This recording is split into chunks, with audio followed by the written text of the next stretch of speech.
Okay, so in this video, we're going to have a look at coding the pseudocode that we put together in the first two parts of this video.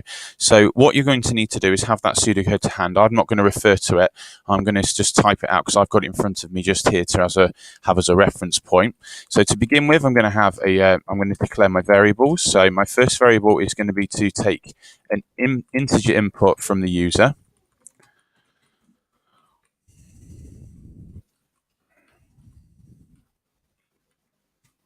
And I'm going to have the digits is going to be equal to 0. So that's the number of, what am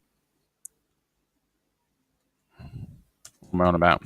Lose my mind. Right, I'm going to have a placeholder, which is going to be equal to 1. I'm going to have bits are going to be equal to 0. And I'm going to have my binary, which is going to be equal to nothing. So there's the variable declaration that I need for this. Then I'm going to produce the while loop. So it's going to be while placeholder is less than or equal to decimal. Then placeholder is going to be equal to placeholder times by 2. And I'm going to increase the number of bits by 1. So this is where it tells me the whole thing that's going on in terms of the number of placeholders and the number of bits that are going to be used in the final loop. So then I'm going to have placeholder here just to see what that looks like.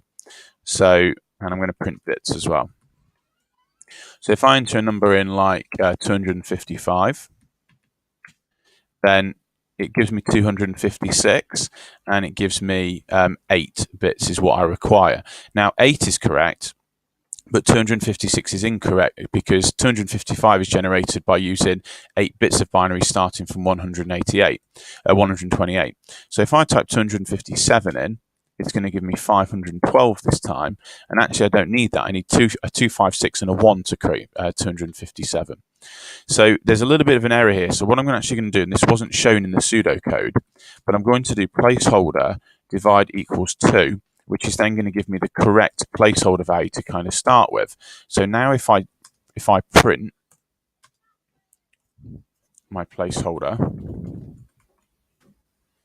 and I also print the bits, then this is now going to be more of an accurate representation because if I enter in 255, I get 128 and I get 8 bits. So now that's correct. So I can move on to the rest of my code.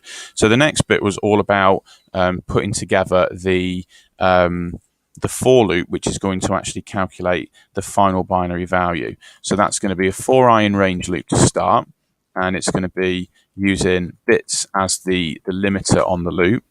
Then I'm going to perform my if statement, and my if statement is going to be if the placeholder is less than or equal to the decimal value, then we're going to do binary equals binary plus, and then we're going to have that 1 bit on the end, and we're going to do decimal is going to be equal to decimal minus the placeholder. And then, so that's going to deal with if it fits inside.